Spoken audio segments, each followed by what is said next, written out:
Be up, guys. Be up, guys. Welcome to this preview, obviously, for Forest versus the Bees tomorrow, as the Premier League has kicked off. New season, 25-26 season has kicked off, as we all know. It started again, and it all started yesterday, obviously. Liverpool beating Bournemouth 4-2. As much as I don't like Bournemouth, I still keep saying that, what they're saying about us. I mean, that was a shame for them. I thought they should have got something out of that, at least a point. No doubt about it. And what happened with Antoine Semenyo was disgusting. There's no place for racism in football or anywhere, any walk of life. Anywhere. Should be no racism at all. And what's really bad is it was a guy in a wheelchair done it all. A disabled guy. Well, we take it he's disabled. Unless he may have just had an accident and was in a wheelchair for a little while. But whichever way, he should have known better. You know, what if somebody said something about him, nasty about him being in a wheelchair? At the end of the day, you know, it's what goes around comes around. You know, if he gets shit, and he will have shit taken said about him now after that racism to Antoine Semenyo, who I thought was brilliant, by the way. He was superb. He got 2 goals for Bournemouth. And I think, you know, he done well to keep going. I thought, you know, credit to him, you know, all credit and respect to the guy for continuing after hearing that nasty, abusive language, horrible talk towards him. I think we can guess what was probably said at him. So, and I wouldn't want to repeat it here. And I think we know, I hate it anyway, that sort of words, probably the N word and things like that. So, no. Follow me on Insta, Mr. B for Life 182, and subscribe to Mr. B, Hive Football Chat. Mr. B chats England cricket. So, please keep doing that, guys. Supporting me, smashing the like, subbing if you're new. As I say, it all started yesterday, 4-2 Liverpool. And obviously today was a 0-0, Villa and Newcastle. And I think it started really well. There could have been goals. Certainly Newcastle had, it was amazing, they had 8 shots, but only 2 on target. In the first half, Villa had none. No shots whatsoever. Done a bit better in the second half, of course, but it's put out a player. They had Konza, the XB's player, sent off. So they were down 10 men, and Newcastle still couldn't score. Shows how much they miss Isak, doesn't it? You know, because Isak ain't there. He is there, but he's not playing. He's not in the squad because he wants to leave, doesn't he? He's unsettled. And it looks like possibly they may need Visser the way it's going. I can't see him scoring. They look pretty shit finishing. So they do need a scorer. Right, anyway. I'm going to move on, go into these articles, and obviously about the preview, obviously, to the game. And some other news as well. Obviously, the Dango Ouattara thing, he has obviously signed. He's agreed 42.5 million contract from Bournemouth, but apparently he had the medical yesterday, but still nothing announced just yet. It's not been totally confirmed. But yeah, there's Warren again. Be up to you, buddy. Nice one, Steve. Yeah, cheers, bro. Thanks, bro. Thanks for coming in. Brilliant. In the live chat, and whoever this is, Thomas Christensen. Well, thanks for coming in, bro. Don't think I know you, but anyway, if you are new here and you subbed or smashed the like, whatever, thank you anyway. And it's gone 2-0 Forest. Well, I hope not. I'm still thinking we can get a draw out of it at least, but I'm going to go into that very soon. Delighted to see Bournemouth got smashed. Yeah, well, yeah. There is that. I don't like Bournemouth, of course, but I do hate what else happened with that racism. The racist incident, especially by a guy in a wheelchair, you should know better. That's not really great. Hate that. But yeah, I'm glad they lost, really, still. Because I've got no love for them, no respect for them, because of what they've said and what they've done. So to me, I don't care. But I do care about racism. It's nasty, it's horrible, disgusting. But anyway, let's move on. And right, I'll go to, as I was talking about Dango Ouattara, I will actually go into that one first. And here we go. Going into that. And right. Here we go. Dango Ouattara close to move to Brentford from AFC Bournemouth. Yep. It's happening very soon. He's obviously signed, made an agreement, reached an agreement, and signed. And we're just waiting on the actual confirmation of his medical, obviously, and everything else he had to go through there. So Dango Ouattara is very close to a move to the Cherries Premier League rivals Brentford, the Daily Echo understands. As reported, the Bees harboured an interest in the forward, with Ouattara telling the Cherries he would like to explore his options this summer. The two clubs have agreed a deal worth up to $42.5 million, a club record for Brentford. Ouattara was not involved in the Cherry squad that travelled to Liverpool yesterday, with Andoni Iraola saying on Thursday that he was still in the building and the decision would be made by the club if he could travel. But the Burkinabe did not head to Anfield and instead looked set to move to London. The forward has played 88 times for the Cherries after signing from Lorient in January 2023 for a fee of $20 million. Ouattara made 37 appearances last season, scoring 9 goals, including a hat-trick against Nottingham Forest and notching 4 assists. Well, the thing is, if nothing's been confirmed yet, if he's not got over the line yet, I can't see him being involved included tomorrow, unfortunately, because he obviously got that hat-trick against Forest, and that'd be nice to see that again. But then again, he won't be if he won't be able to play.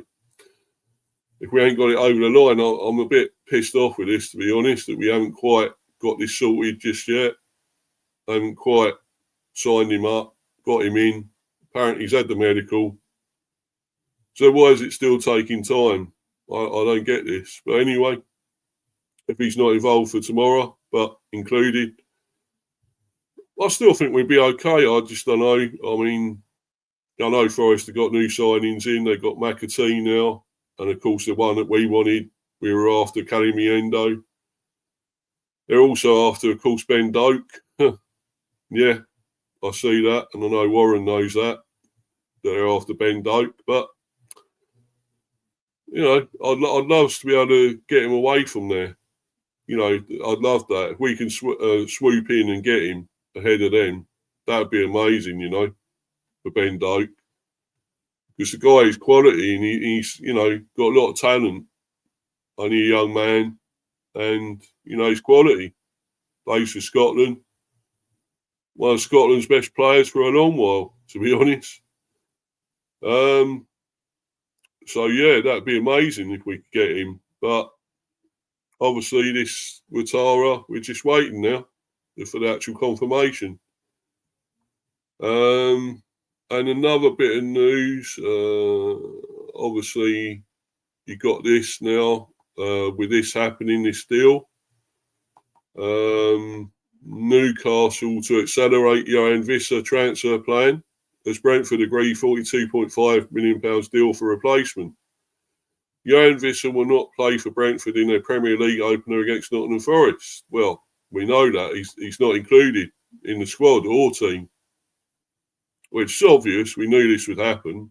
But he's going for a move, isn't he? He's angling for the move and wants to leave. So, of course, he's going to be left out. It's like Isak was left out for Newcastle today.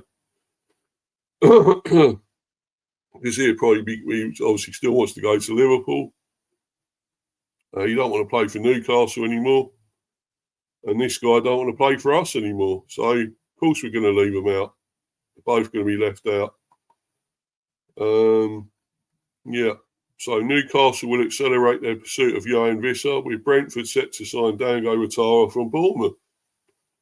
Brentford have had a club record £42.5 million bid accepted for Ouattara, who's travelled to London to undergo a medical, which we saw obviously yesterday.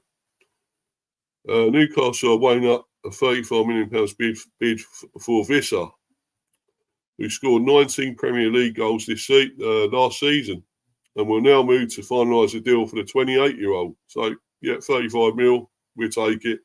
I think we've got to. Brentford want a fee closer to their 50 million valuation, but I can't see that happening. I really can't.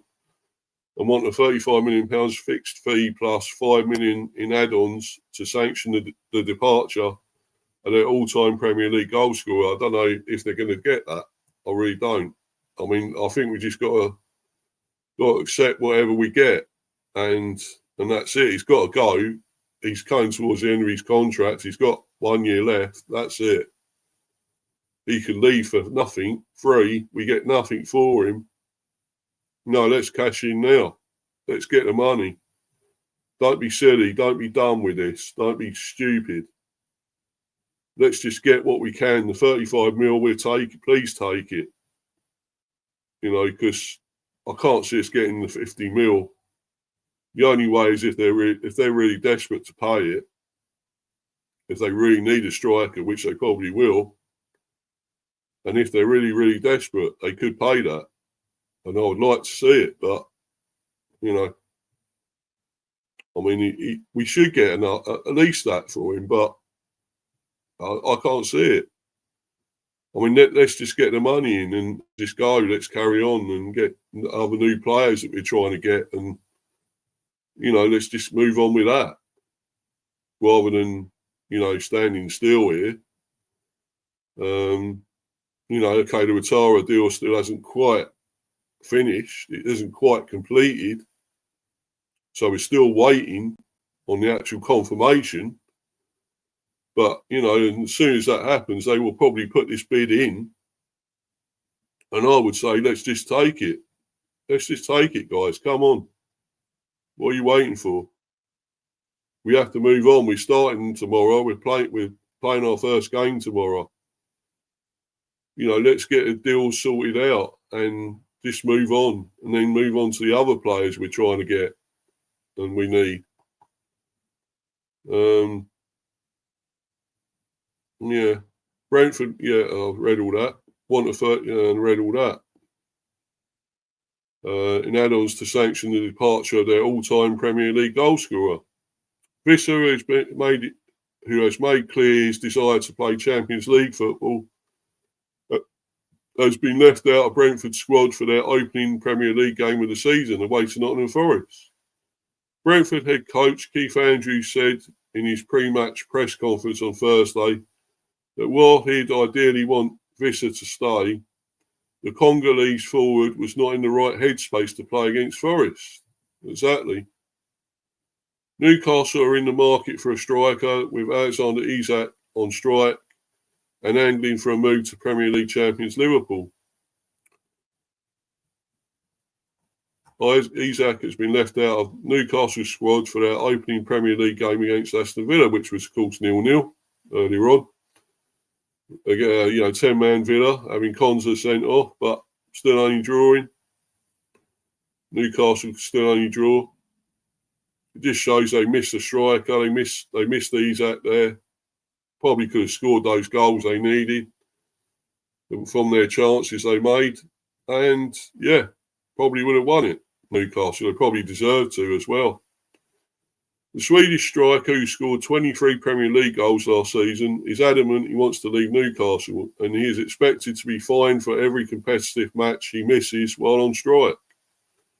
Brentford had been keen not to lose Wissa after the departures of Brian Bramo and Christian Norgard this summer. However, with a deal for Ouattara imminent, Brentford are more relaxed about letting Visser leave the club. Right. So, there's that one. Right. Let's move on and go to this other article I've got here. And this is about another player leaving, by the looks of it, from us. Possibly leaving. And this is obviously Jayden Meghoma. A Rangers transfer target is £10 million Brentford star lined up as Jeff Dee replacement. Russell Martin is looking to secure a ready-made replacement for the outgoing Brazilian left-back.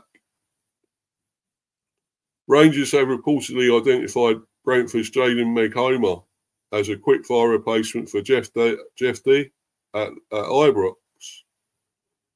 Sources in Brazil state that Jeff Dee, 21, is closing in on a move back to South America with Palmeiras. That will see Gers bank a stellar £6 million fee. And according to the Rangers review, youngster Meghoma is now on their radar, having worked under Russell Martin at Southampton. The 19-year-old only joined the English Premier League side from Saints in a £10 million switch 12 months ago, but has found minutes hard to come by in West London. The England under-19 international has made just 4 appearances for the Bees and spent the second half of last season on loan in the Championship with Preston North End, where he made 12 outings. Meghoma was also part of the three-line squad that won the Pinatar Cup last year and appeared at the Under-19 European Championship in Romania earlier this summer.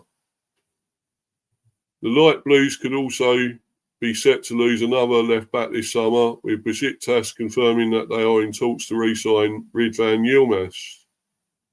The Turk international arrived at Ibrox under Giovanni van Bronckhorst back in 2022, but has been a bit part player at best in his 74 appearances.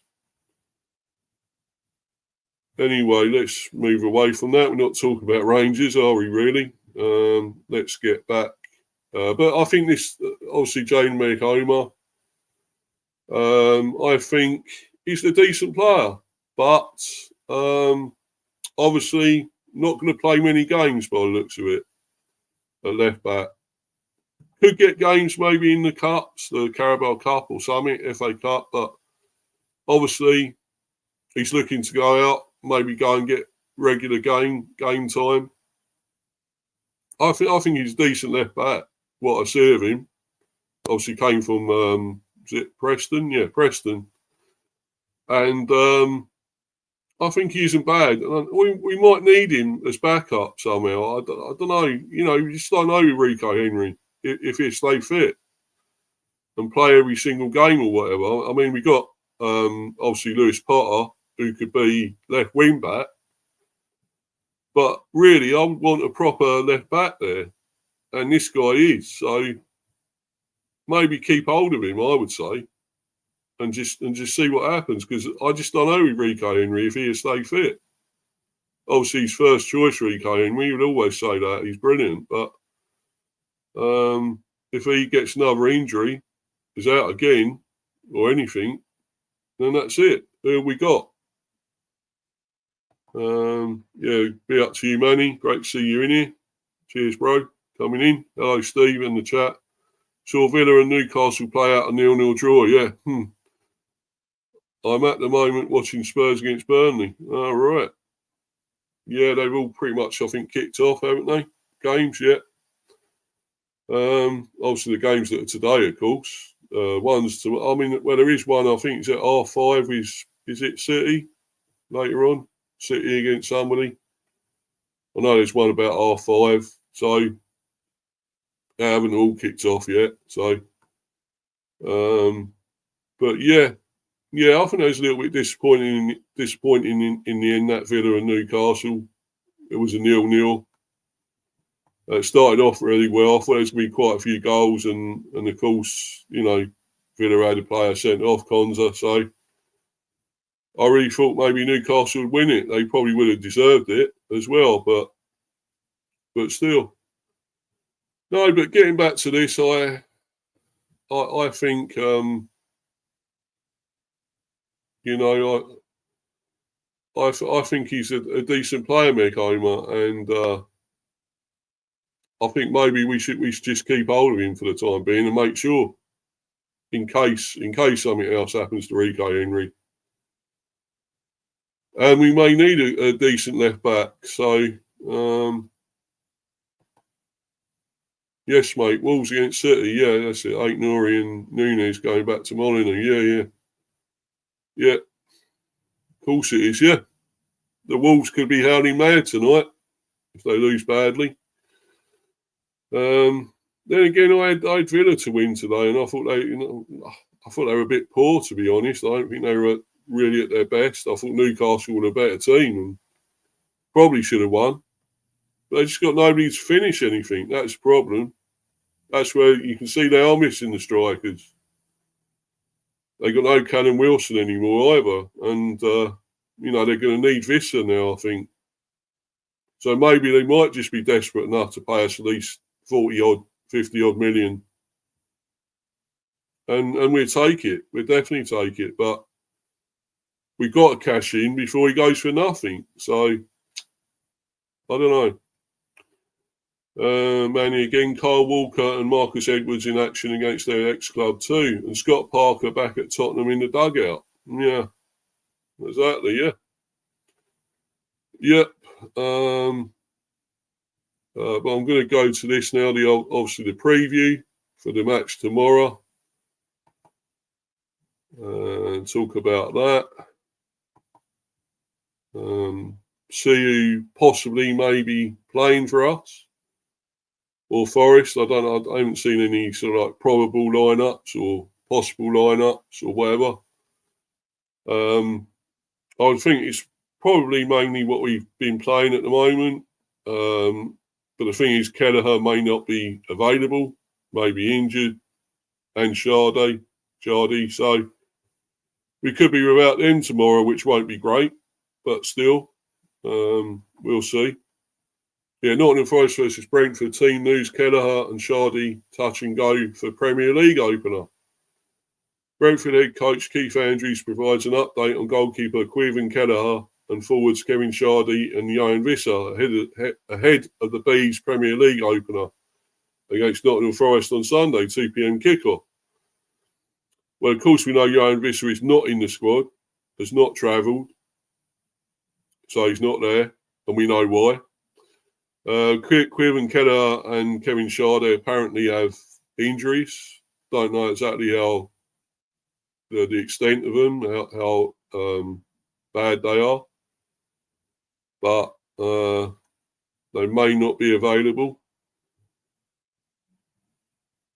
The Giro missed the West Londoners 2-2 draw with Borussia Mönchengladbach at GTEC Community Stadium last Friday. Caoimhin and Kevin Shardy are back on the grass, said Andrews. Whether they will be absolutely ready, we'll see over the next day and a half. Then we'll make that decision. Overall, we're in a pretty good place on that front. Forward Johan Visser will not feature at the City Ground. We've made a decision that he's not available after a very disrupted pre-season, Andrew stated. Well, we all know why. There's interest in Johan, but I've been very clear on the situation as head coach. I want Johan in the building. I want him to be part of the first team squad, and I see that moving forward, but I'm very understanding of his situation, and I've got a very good relationship with him that will persist. But we have to focus on the players who are ready, and I don't think Johan's in that space. He won't be involved. Gustavo Nunez hamstring was an enforced withdrawal during the Bees 1-1 draw with Gil Vicente in Portugal, while Vitaly Janelt missed the final 5 games of the 24-25 Premier League campaign due to a heel injury. Both players remain sidelined, and Andrews also revealed that Paris Maghoma is available for Sunday's game. Oh, is unavailable, sorry, for Sunday's game. Right, and let's have a look at the press conference, and then I'll get to the actual preview. See what he said in the press conference here. Might be Valdemarsson who plays instead of Kelleher. Yeah, I would think so, Manny. I would think so. Definitely, mate, somehow. If he doesn't play, I don't think he's a bad keeper, Valdemarsson. But I don't know. I think obviously Kelleher would have been better, would be ideal. But still, it is what it is. And if we have Valdemarsson playing, we have Valdemarsson playing, and that's it. So here's an Icelandic number one, Valdemarsson. So who knows? But every word from Keith Andrews' first Premier League press conference. Brentford head coach Keith Andrews spoke to reporters at Jersey Road ahead of his first game as Bees boss when the West Londoners travelled to Nottingham Forest in the Premier League on Sunday. Andrews was asked about the availability of Johan Visser, this weekend's opposition, and the fitness of Quirvan Kelleher and Kevin Shardy ahead of the visit to the City Ground. Here's what he had to say. Remaining calm. My emotions are pretty calm, to be honest. I'm a pretty calm individual by nature in terms of what I do on a day-to-day basis. We are ambitious as a football club, and I'm ambitious as an individual. We started that on the first day of pre-season, setting the intent for the season. The intentions have to be perfect. Will the outcome always be perfect? Probably not. If we're being really realistic, but I feel that like we're in a good place. Settling into his role as head coach. The head coach role is different to the actual coaching. The coaching is the dream. It's my passion. It's working with the players on the grass. It's the detail around match preparation that I love. The other parts are the things you have to do as a head coach. And I've been on a journey as an individual in different roles to prepare myself for that. I work with managers who have dealt with scenarios in different ways, and that's part of my learning. Has it been ideal? No. I was with a lot of managers a week or so ago, and I'm not sure whose pre-season has been absolutely perfect. There's a lot going on at every football club up and down the land. That's the nature of pre-season and the nature of the transfer window. We just need to control what we can control. And that's my focus. This is availability for Nottingham Forest. I made the decision that he's not available. It's been a very disruptive pre-season and everyone is aware of that.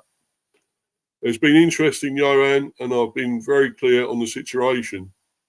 As a head coach, I want Johan in the building and I want him to be part of the first team squad. I'm very understanding of his situation and I've got a very good relationship with him. But we have to focus on the players that are ready to play and perform on Sunday. And I don't think Johan's in that place. Andrews added, I don't know how the situation will play out. It's very hard to know.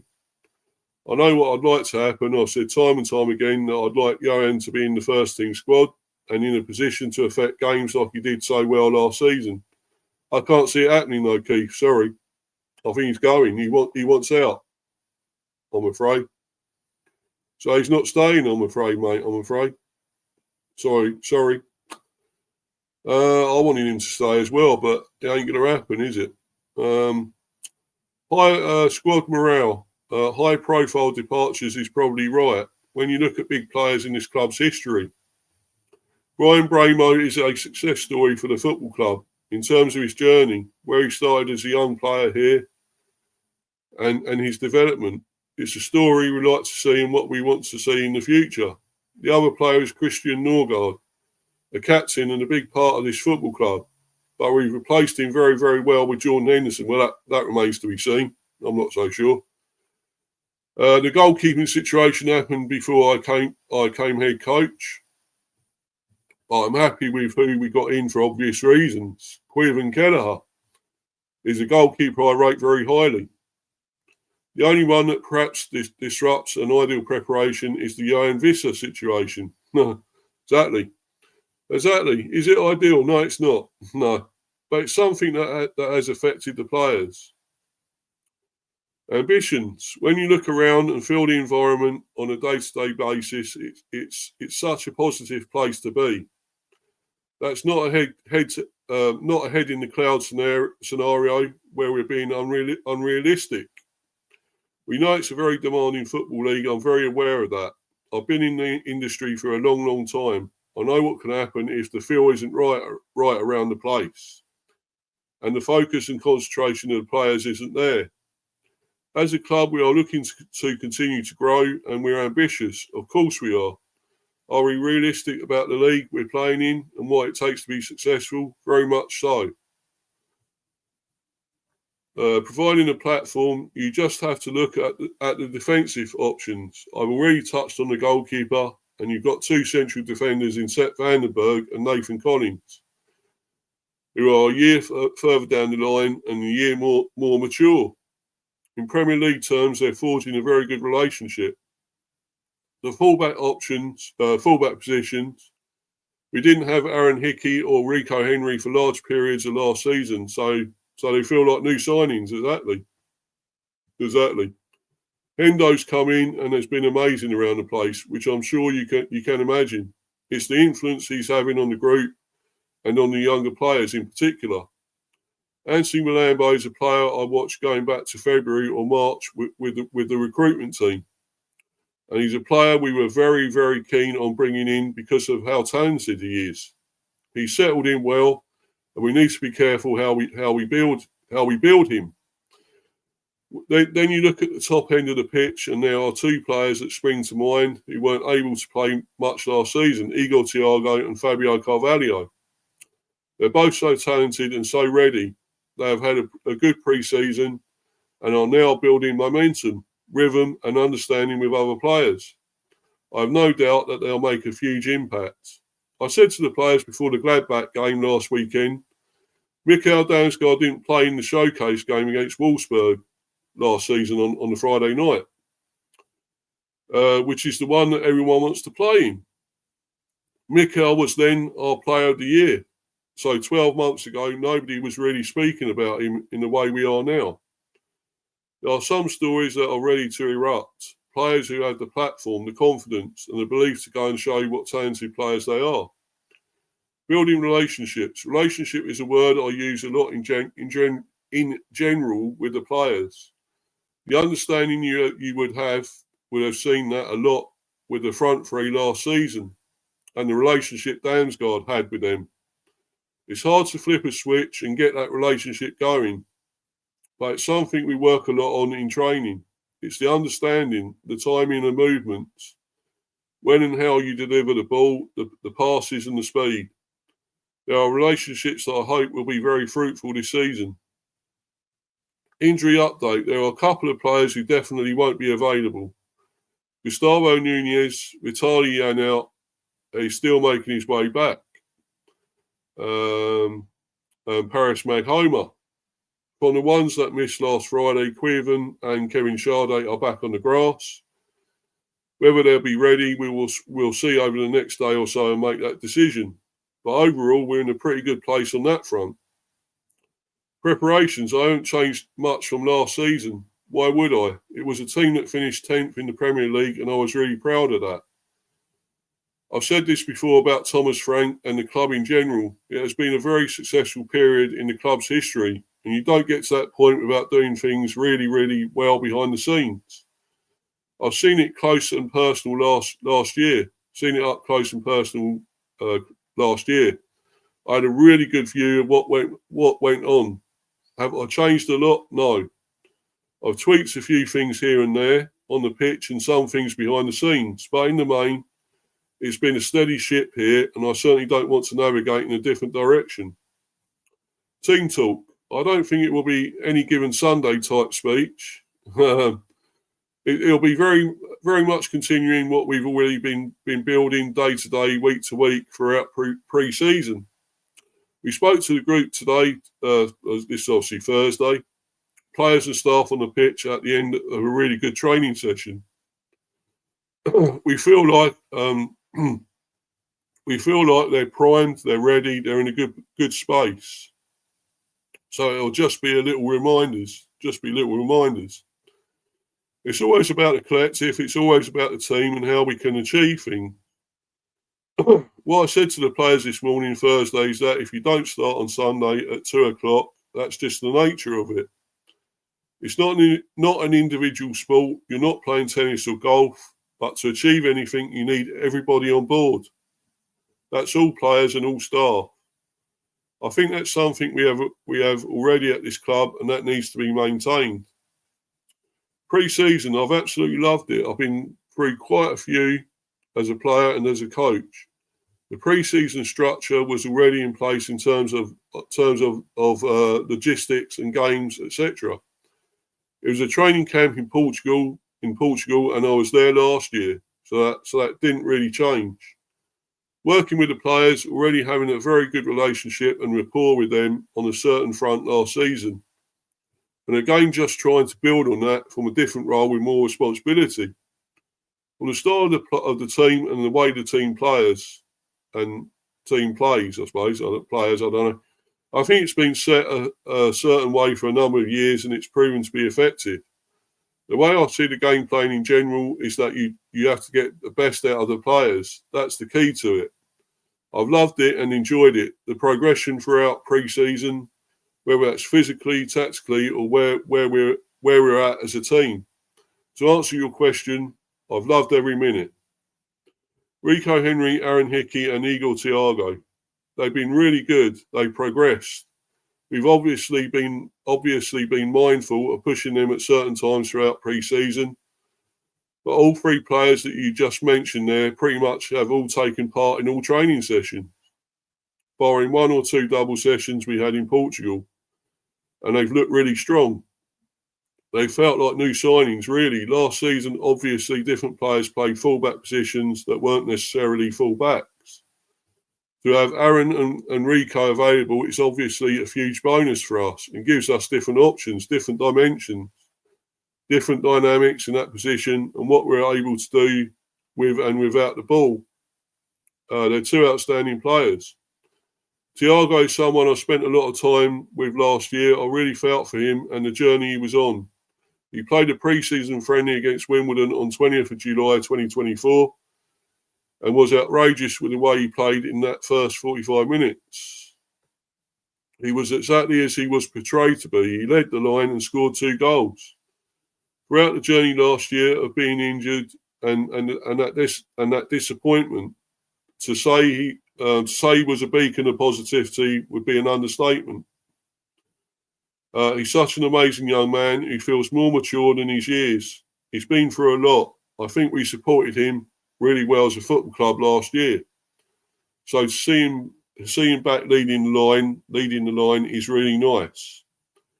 Lewis Potter and Carvalho, I will be versatile, but I think it's probably a knock-on effect of what I've just described about the full-backs. Keno is like a Swiss Army knife. He's quite versatile in terms of where he can play and how he can play. He's brilliant to work with. He gets things pretty quickly in terms of what you ask of him from game to game. At the start of last season, he took to left back like a duck to water and played very well, consistently well. Fabio is one where he didn't get the opportunities he would have liked last year for whatever reason. And then he obviously picked up an injury towards the end of the season that cut short his season. He's someone that I rate very, very highly. I think he's such a talented young man. I speak to Fabio consistently around his game and how we can develop that. I think the word you used, versatile, is the word I use with our forwards. I want them to be versatile and adapt. Nottingham Forest threats. They're a good side, clearly. They had a very good season last year. and have a very experienced coach, Nuno Espirito Santo. They've got some outstandingly talented individuals who are knocking on the door of being in the England squad. A good side full of good individuals that we are very aware of already. Obviously, the players are aware of having played them not so long ago. We came out on the right side of a result, a deserved win on the night, I thought. Their style hasn't changed too much, I don't think, from around that time. It's just a game we're really looking forward to. Pre-season runs its course, to be honest with you. It can go on to a point that, but then you just need to get into the grind of the season. The players have been ready for the last few days or the last week for that. Sorry. Carvalho, a big part of the squad. I do see him as a big part of the squad. I think it goes back to last season and my experiences going back to being a player. I think it's easy for head coaches just to speak to players who are playing.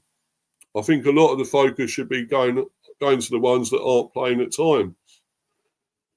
I think it's important that coaching staff, as they become bigger over the years, provide that support network for players. I think I did that last year with Fabio. I understood his situation. Careers aren't easy. Sometimes you need to fight through those times when you're not getting the opportunities you would like. He kept persevering. He kept working hard on his game. I worked a lot on his set-piece delivery last year to add that to his armoury, so it probably stemmed from that. This season, obviously, Brian Bramo left the building, going back to conversations around could you be versatile? Could you play different positions? We've certainly looked at that, focused on that, studied that. We worked on the timing of his runs, when he drops deep, when he runs in beyond, and I think he's taken it on board really well.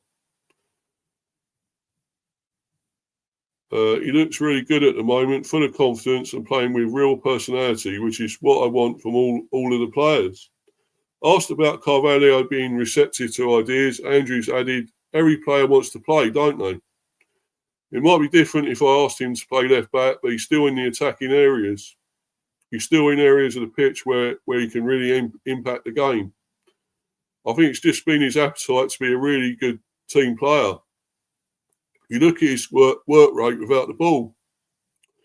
Traditionally, Fabio has been more of a central player, a second striker, number 10, if you like. Whereas he's been asked to play slightly to the right or slightly to the left at times. He's been very, very receptive to that. Damsgaard and Carvalho's understanding. I don't see any reason why they can't. They proved it in pre-season. The understanding and the relationship between the two, that if one comes short to get us playing and the other can't be doing the same, they need to be penetrating or looking beyond to stretch us. It's a big feature of how this team has been successful over recent seasons. And we have to have that threat of running in behind. Again, they've taken that on board really well in pre-season. Carvalho playing on the right wing. Yes, in other positions, being versatile is the key for any of our forwards. I don't want us to be predictable in terms of how we play, but he's certainly taken that position on board really well over the last few weeks. Set pieces, as important, more important, I don't know, but very important. They always are. You could see that last night in the Super Cup, how important set pieces can be. Forest are a real threat.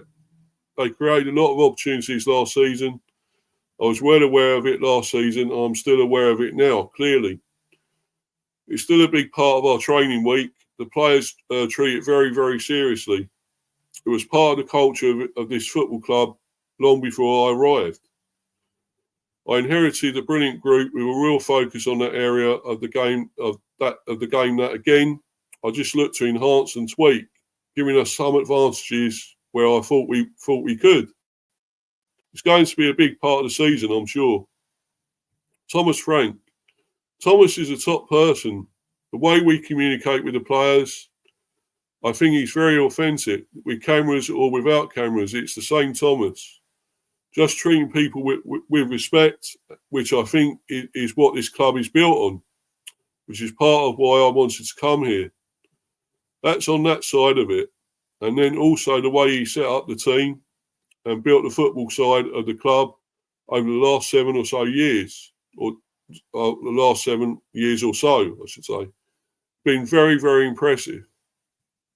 Going back years ago to the Championship days, I still remember throw-ins when they were still playing 4-3-3. And I implemented that into a team I was with at the time. I have a lot of respect for Thomas and what he achieved. I've clearly learnt from him.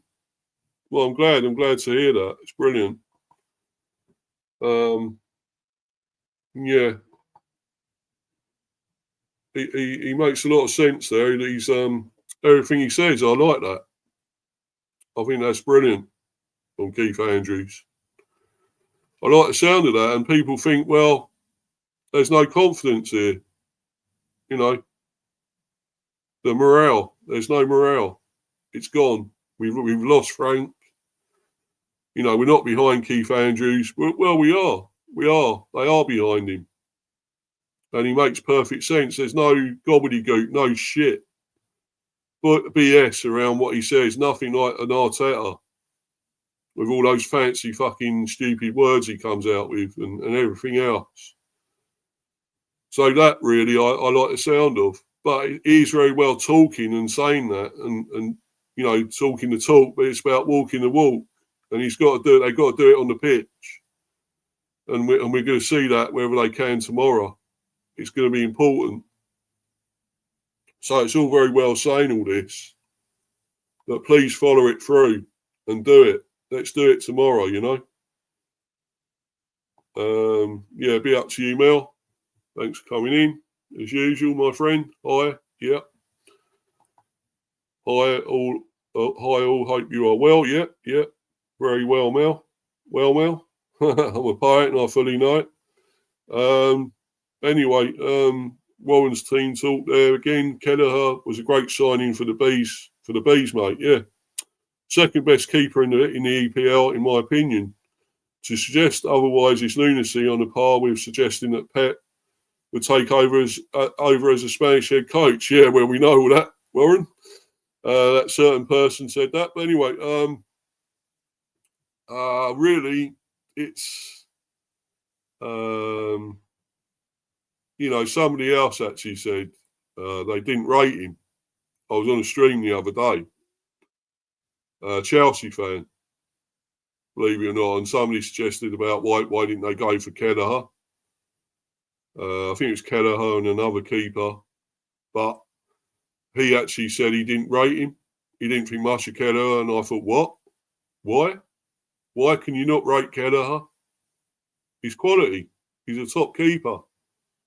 You know, he probably would have had more games if it weren't for, you know, when you're behind Alisson for Liverpool, you're not going to get always that many games unless Alisson is injured, because he's an amazing keeper. But this guy he's much better than a number 2, I'd say. And we got him here, and unfortunately he's going to be injured for this first game, I think. Possibly. But yeah, he's an amazing keeper, and I'm glad we got him. That guy that said that, I thought, what a total muppet, you know. To suggest he's not great. He's not a really great keeper. But some people will say anything to cause a bit of controversy, no matter how stupid or ridiculous it makes them look. Exactly, bro. Exactly, buddy. Totally, 100%. But anyway, getting back to this match preview, Nottingham Forest versus Brentford, analysis, team news, match officials and more. Here's everything you need to know ahead of Brentford's first game of the Premier League season against Nottingham Forest at the City Ground on Sunday, tomorrow, of course, 2 p.m. Will be broadcast live on Sky Sports. Yes. The wait is over. Brentford returns to Premier League action against Nottingham Forest at the City Ground on Sunday. The Bees were victorious on their last visit to Nottingham. Remember it well. Kevin Shardy and Johan Visser on targeting a 2-0 win. Obviously, we won't have Visser, of course, this time. We might not even have Shardy if he's not fit enough to play. So, we may not have him either. So it's down to others to score. We've got to find goals from others, like Thiago maybe, or Carvalho, or Damsgaard, or Lewis Potter, or whatever. Analysis, team news, match officials, and more. Here's everything you need to know before Keith Andrews' first competitive game in charge, which will be broadcast live on Sky Sports. Pre-match analysis, Stephen Gillet, playmaker stats. Brentford must find a way to penetrate one of the Premier League's meanest backlines. Yeah, well, we did last season. We done it last season, beat them 2-0. So, yeah, we can do it again. Nuno Espirito Santo's Nottingham Forest host Brentford in game week 1 of the 25-26 Premier League this Sunday. And the Bees must crack the code to unlock one of the top flight's meanest defences. One of 6 players to play every minute last term, along with Brentford's newly named captain Nathan Collins. Forest goalkeeper Matt Sales kept an impressive 13 Premier League clean sheets last season, as the upwardly mobile Midlanders launched an unlikely challenge for a Champions League spot. They may have narrowly missed out on a top 4 finish, but Forest enjoyed an outstanding season. And a quick look at their regime this summer shows that Espirito Santo's side have lost none of their defensive resilience, as a whopping 5 of their 7 warm-up games have finished goalless. Oh well, could be tough then, I suppose. Forest's no-frills defensive approach underpinned their push for Europe. And Brentford head coach Keith Andrews, on his Premier League debut as a manager, faces the challenge of finding a way to move the ball into dangerous areas at the City Ground. Excluding goal kicks, the aforementioned Sales launched a higher percentage of his passes, 74%, and threw the ball out on fewer occasions, 2.18 per 90, than any keeper in the top last term, which contributed to Forest 40.7%, having the 3rd lowest average possession share in the Premier League. No-nonsense centre-backs Murillo and Nikola Milinkovic were also excellent last term, and Forest's safety-first approach in their own box saw them average an almighty 32.1 clearances per game in 24-25. The Bees have looked to develop a more possession-based style in their game over recent seasons, and there should be opportunities for the West Londoners to dictate the rhythm and tempo on Sunday. Last season, no team won more top-flight games by a single goal than Forest, 12. And the margins are likely to be tight on Sunday, especially given the host's pre-season shutouts. And the fact Brentford have conceded fewer Premier League away goals, just 6, than any team in 2025. With fine margins in mind, set pieces could play a vital role, and both sides posted incredible stats in this respect last season. In Nikola Milinkovic, Forest boasted the joint most prolific defender in the Premier League last season, and the Serbians' 5 set-piece strikes and all-round threat from dead ball situations established him as a potent weapon in the armoury of a Forest side who scored more goals, 17 from free kicks, corners and throw-ins than any other team in the division. Brentford were hot on Forest's heels from offensive set pieces, however, bagging 13 goals themselves in this regard.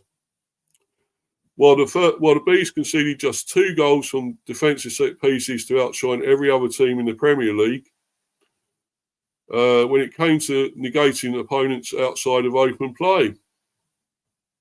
To circle back to Forest's preparation games this summer, it is worth noting that the Garibaldi's have hit the net just once in 7 outings. Chris Wood's consolation in a 3-1 reverse against Fulham, the only cause for celebration among Forest fans this pre-season. The New Zealand international notched an impressive 20 Premier League goals last term, a milestone reached by only 4 other players, Salah, Isak, Haaland and Bramo. Further, the imposing Kiwi scored the most headers, 8, averaged almost exactly a goal every 4 shots, and scored 34% of Forest's Premier League goals to underline his importance to the focal point of his team's attack. Shorn of Anthony Elanga and Brian Bramo respectively this Sunday, Forest and Brentford need to find fresh creativity in attack, while keeping it tight at the back, and how to play with risk at the right times may be uppermost in B's head coach Andrew's mind ahead of his Premier League bout. Scout report. Dan Long, Sky Sports, positivity plenty as Forest prepare for a historic campaign. Nottingham Forest, they took 5 points from the final 5 games of 24-25, which meant a top 4 Premier League finish that looked nailed on for so long just evaded them at the very end. There was a gap of just 4 points to Chelsea and agonisingly only one to 5th place Newcastle United, who took the final Champions League spot, which meant Nuno Espirito Santo's side had to settle for a place in the Conference League. Regardless, after an overall magical season, the Tricky Trees, 2-time European Cup winners, had secured European football for the first time since 95-96, when they reached the UEFA Cup quarter-final under Frank Clark. But the story did not end there. Crystal Palace's FA Cup win earned them a Europa League place. But former shareholder and Leon owner John Textor missed the deadline to place his shares into a blind trust, and thus circumvent penalties relating to multi-club ownership, with the League One club having already qualified for the same tournament. Owing to their league position 6, bettering that of Palace 12th, Leon took precedence over the Eagles, who appealed to the Court of Arbitration for Sport, CAS. Forest owner Evangelos Marinakis, who also earns Olympiacos, sorted his shareholding before the deadline. On Monday, 11th of August, CAS rejected the appeal, which means Palace have been demoted to the Conference League, and Forest will play in the Europa League next season instead. The South London club are reportedly considering their next legal options. In the meantime, Marinakis was said to be holding off on the pursuit of several summer transfers until the outcome of the case was revealed. And now the purse strings are set to be well and truly loosened. The signings of Brazilian pair Igor Jesus and Jair Cunha and Switzerland forward Dan Ndoye had reportedly set the club back just shy of 55 million. And at the time of writing, the move for James McAtee from Man City is edging closer. While interest in Amari Hutchinson remains, well, it means we probably won't get him, but I'm not that bothered, to be honest, with Amari Hutchinson. I don't think he's what we need, to be honest. Monaco's Shungutu Magasa and Liverpool's Kostas Tsimikas have also been linked in recent days, but tying down Morgan Gibbs-White to a new 3-year contract after reported interest from Tottenham Hotspur will likely prove just as important as any new additions. Such is his influence, and I think he'd play for England. I rate the guy, amazing. MGW. He's an amazing player. They should be lucky they got him. They kept him. Spurs almost got him. So it's worth noting that adding another competition to an already busy schedule can sometimes have an adverse impact on clubs. Hence why there are currently similar prices for Forest to finish in the top 6, 8-1, and get relegated back to the Championship 17-2. That is a conversation for a few months' time, though. With the ink dry on the CAS ruling, there is positivity aplenty as Forest begin their 4th straight season in the Premier League, their longest streak to date, and prepare for those long-awaited Thursday nights under the lights in Europe. In the dugout, Nuno Espirito Santo, the game plan. With Joseph Chapman, Nottinghamshire Live's Joseph Chapman explains how Nuno Espirito Santo is likely to set up his Nottingham Forest side for Sunday's Premier League opener against Brentford. They are pretty settled, really, in a 4-2-3-1, said Chapman. The introduction of Jesus, or Jesus, you should say, Jesus, is quite interesting because he is somebody who you could see being utilised as a striker. And they could end up being 4-4-2 when they are in attack. Then he drops a little bit deeper, just behind Wood, when they are out of possession. That is the way they're playing. They were playing previously. Previous starting 11 versus Al Quadazia, Sales, Aina, Murillo, Milenkovic, Williams, Ndoye, Anderson, Yates, Hudson-Odoi, Wood, Jesus. Team news: Kelleher and Shardy touch and go for Premier League opener. Gone through all this already. They may or may not play. Banks set to referee Brentford's first game of the season. Match officials, Peter Banks. Assistants Edward Smart and Blake Antrobus. Fourth official Craig Pawson. Poor Pawson, who was poor today in that match for Aston Villa and Newcastle. Fucking terrible. He was absolutely shit as a ref there. And speaking of shit, it's VAR. It's Andy Madley, another shit one. For doing VAR there.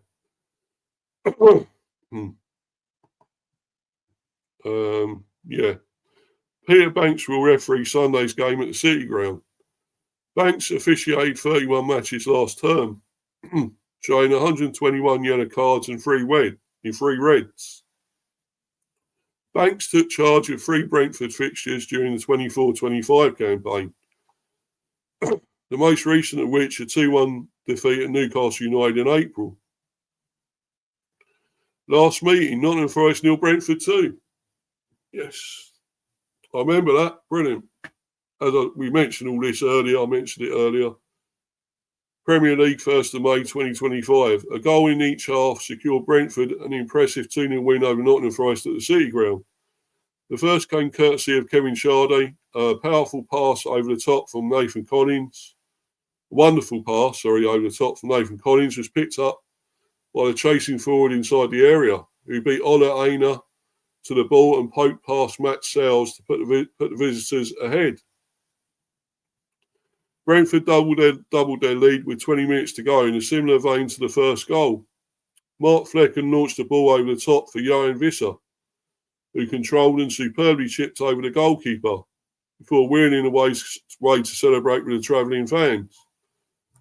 Yeah, but we won't have that now. He won't be there. So now we just got to sort of find someone else to do all that, really. I think Thiago could be the one. He holds out well, big guy, big target man, could hold it up, could score. I mean, he's got to play. He's going to play nearly all season, hopefully, after missing out last season for a terrible injury. So he's got to do something. I think Carvalho's capable of getting a goal or 2 at least, or more. I think there are goals there. It's going to be tough against this defence, of course, I know. A very stubborn defence, Forest, so it will not be easy. But we got a goal in us, I think, and therefore I'm going for a 1-1 still for this one. I said about it the other day, predicted a 1-1. I still think that could be it, could be that. If not, could easily be a 0-0. But a lot of people will say, well, Forest might thrash us, might beat us resoundingly, but I'm not so sure about that. I think our defence is fairly stubborn as well, fairly tight. It's solid. We've got Hickey and Henry back, regardless of who the goalie will be. If it's not Kelleher, it'll obviously be Valdemarson. But I think our defence is tight enough. Collins, Vandenberg, Hickey, Henry. That's a solid enough defence for me. If we do concede, it may only be that one. I mean, you know, I just feel we got a goal in us as well with that attack still. I mean, we haven't got Bramo, we haven't got Visser anymore, but we haven't even got Norgard.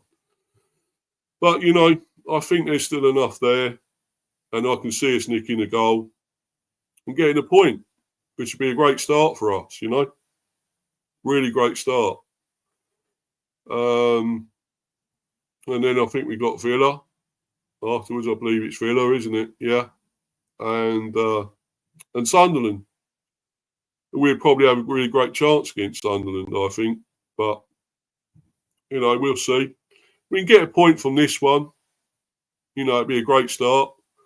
I mean, Villa will be tough. We generally never beat them. I don't think we've ever beaten them, to be honest, as far as I remember. And, of course, we always know Ollie Watkins seems to come up with a goal against us, as usual. What have we done to him to keep scoring against us? But, yeah, not happy with that, but of course. But yeah, obviously, it's this one first, and let's concentrate on this and see what comes from this one tomorrow. Hopefully a point, hopefully a 1-1. But if we do happen to lose, we lose. I mean, or we win.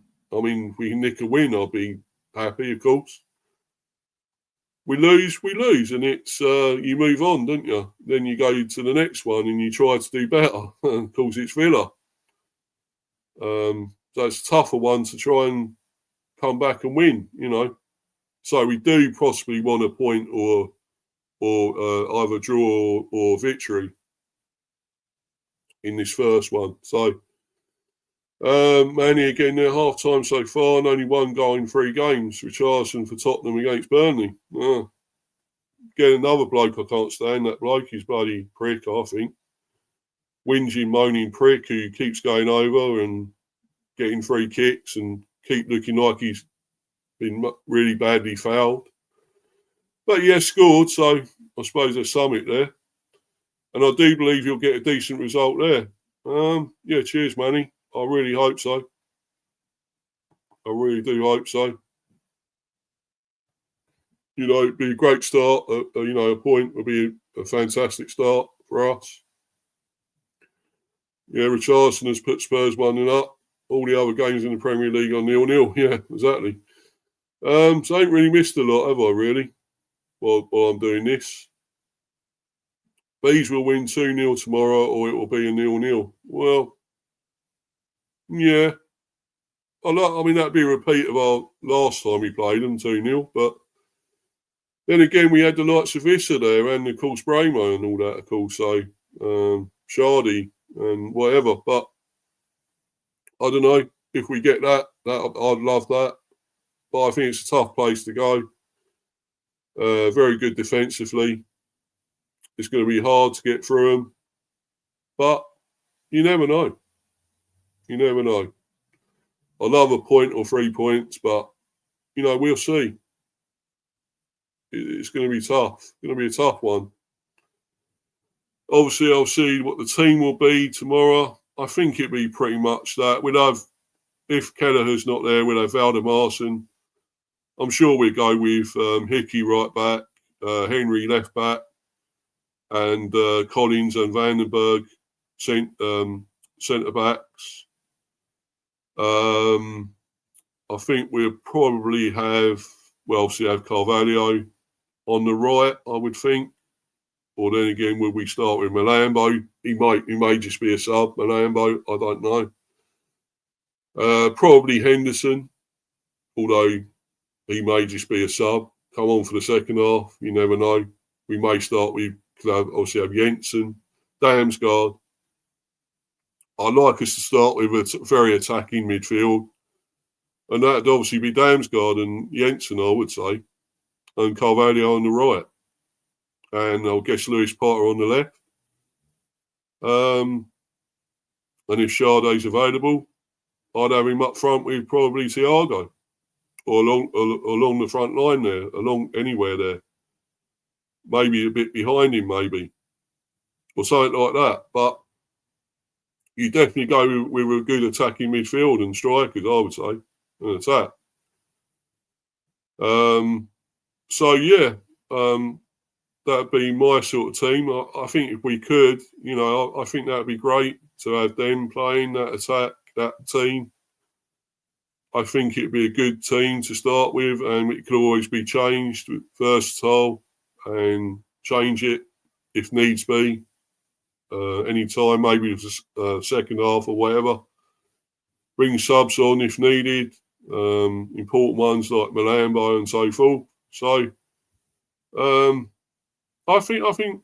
Oh yeah, Coyote. Of course, I forgot about Coyote. Whether either he may start and they may just bring Hickey on because I think he's obviously a right back, mainly Coyote. So I think he can play centre back as well, right centre back or something, Coyote.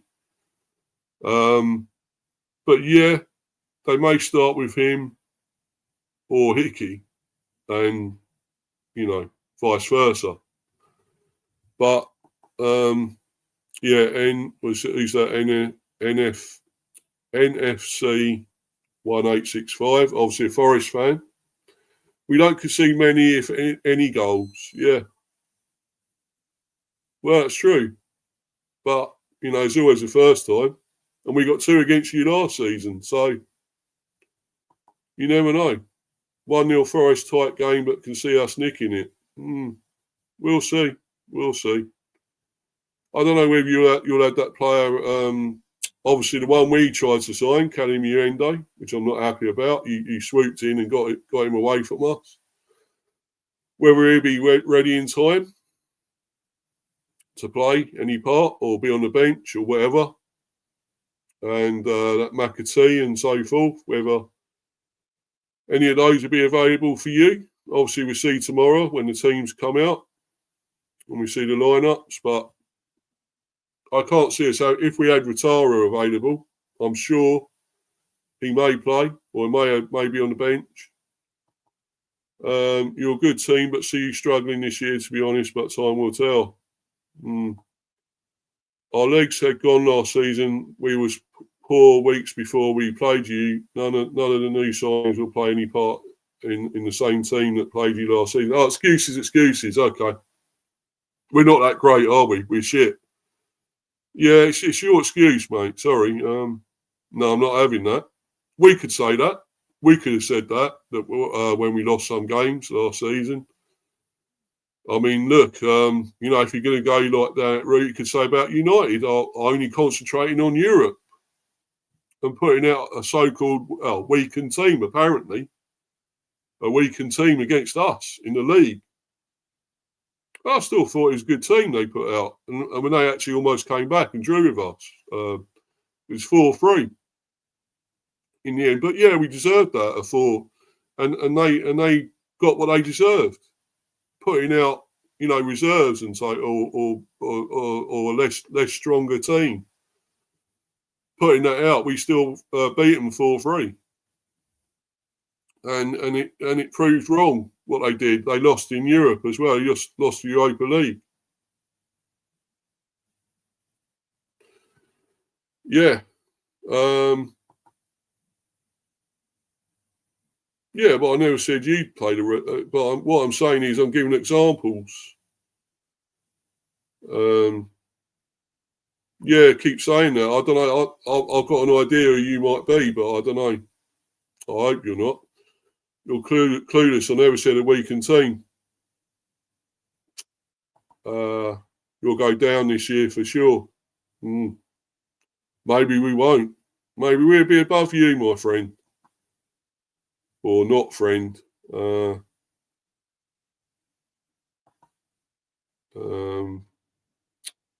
So, yeah. You're in timeout, my friend. I'm afraid.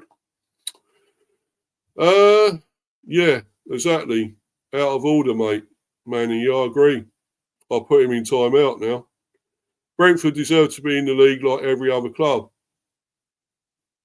Yeah. I'm just hoping it's not who I think it is.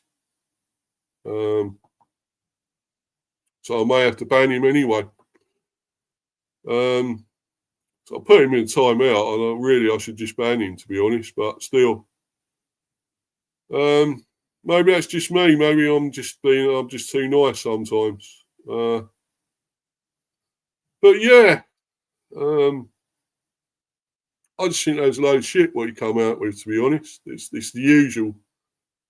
But what I get now, what I hear and see, I'm not really surprised with anymore, because you're easy, you're going down, you ain't got the players anymore, you ain't got the manager, you ain't got that players, you're not that strong. It's a load of bullshit, absolute BS. And if it wasn't this season, it'd be next season we'd have to do all this. So come on, you had managers go out, new managers come in, new players go out, come in. Happens to every team. Yeah, we've had it before. Yeah, we've had it lower in maybe a lower leagues championship or lower, where we've had this, and yeah, it's probably not so bad. And now we're in the Premier, we've got to deal with it, and that's what we are dealing with it. And I will keep reiterating this, that we are dealing with it. We're getting replacements in. We've got Ratara in, albeit not actually confirmed just yet, but he's had a medical. And, we're just waiting now for the confirmation. We're getting other players in. We're getting, the replacements are coming in. Do not fucking underestimate us. We will sting back big time. And for you, Forest and other people, non-believers of this team, and hate us or whatever else, I hope we fucking sting your asses next season. I really do. Big time. Yeah, be up to you again, Warren. But Sade is a smooth operator, mate. Yeah, exactly. That can make the difference, buddy. Yeah, if he's fit. I'm not sure he'll be fit enough for this one, unfortunately. That's the problem. But, yeah, we'll wait and see. If he comes back in, I will block him if you want. Well, yeah, or just block him, ban him, mate. That's what I should have done, really. I timed him out. I'm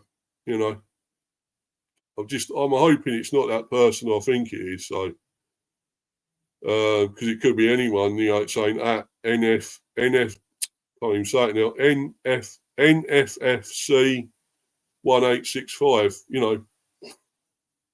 Who is that really? Not an actual name or anything, is it? So you never know, do you? Who it could be. So yeah, I just think people are just ruling us out like that, just like that. That we ain't got a fucking chance in hell of doing anything. That we're going to be really, really poor and be near the bottom and not doing the fuck all. But I just got the faith, the belief that I think we can at least be 12th or something. I don't think we're that bad that people make out. It's a fucking ongoing thing now. And is this just now to provide the narrative, be the narrative for the season? And I think, if we prove people wrong, I hope they fucking come back and hold their hands up and fucking apologise for what they're saying. I really do. He's totally out of order. I think that is the person, mate. Yeah, probably is. And he will need to be banned, I think. He needs to be booted. We'll see. And he tries coming back. That's it. He's gone. I'll let you deal with it, Warren. I know you can. Yeah, but it's terrible, you know, to get people like that. I mean, you know, I think they say I'm clueless. I mean, I don't pretend to be an expert. I'm no expert.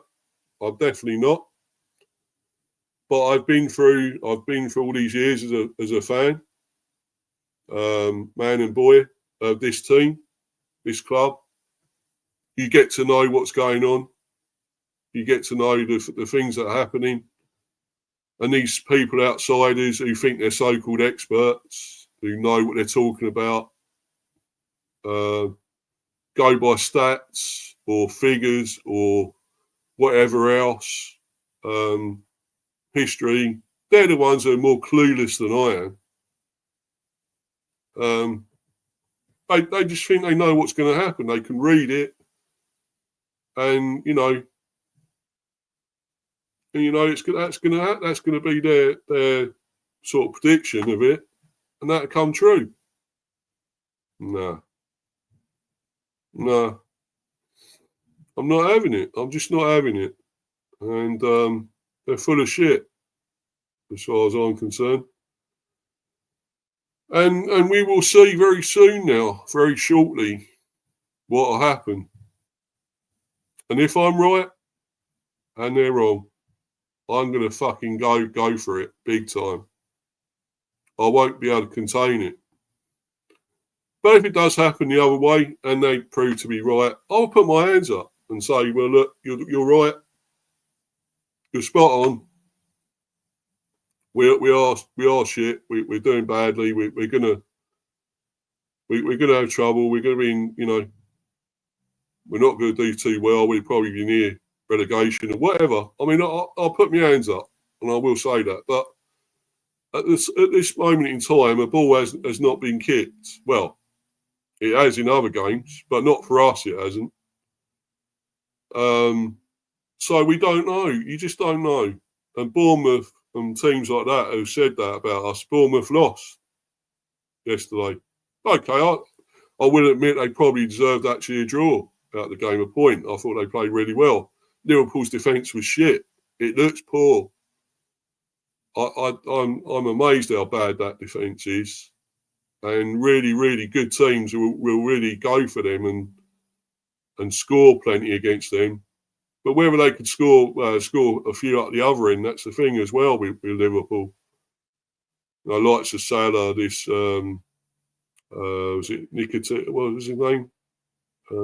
Nicote or whatever his name, Nicote or whatever his name was.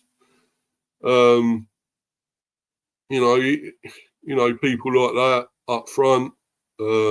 Chiesa, I thought scored a superb goal yesterday, volley, and of course Salah, what a goal, amazing. Gakpo as well.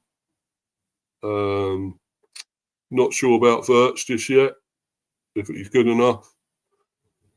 But then, as I say, they look really shit at the back. They do look really shit in the back. The attack is not the issue.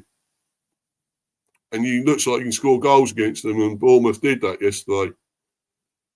And it was bad, that thing with Semenyo. I will keep saying that. I hated that. The racism, once again, rears its ugly head in football. It's horrible, disgusting, pathetic. These people are not proper fans. They're bloody idiots who've gone back to the Stone Age with their thinking and attitudes, and coming from a guy in a wheelchair as well, which makes it even worse. Somebody that's possibly disabled, that, you know, you may have had somebody said something bad about him, and how would he feel with all that? You know, it's just that he should know better. It's just not right. It's terrible. Why? I don't get it. But it'll carry on. There's no way it would be kicked out, I'm afraid. I just don't see it. So, unfortunately, we have to keep talking about all this rather than the football, which we want to talk about this season, and the good football, hopefully, at times we get. I'm hoping.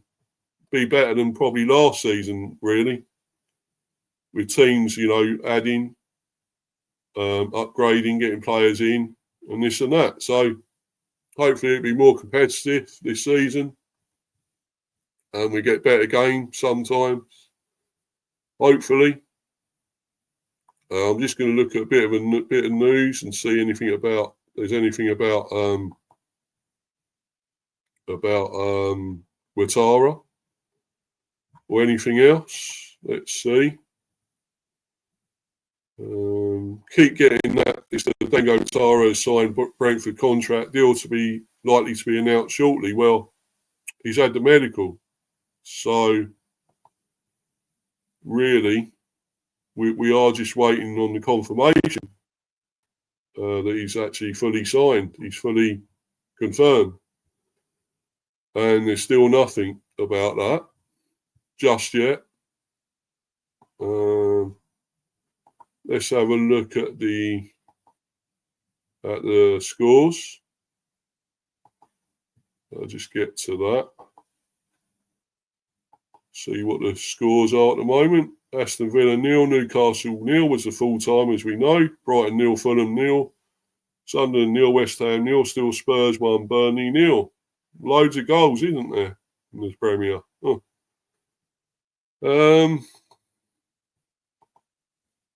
It's just been a bit of a boring day so far in the Premier. Nothing much happening. That business at Liverpool was disgusting. A friend of mine has told me that he has a really bad reputation at the club and he's likely to be banned. Well, good. If he's already had that bad reputation, he should have been banned already, shouldn't he? He shouldn't be there. Shouldn't be allowed to be going there as a fan. Let's be honest. And they've got a ban in there. He's got to have a lifetime ban now. Totally banned for good, I would say. It's disgusting.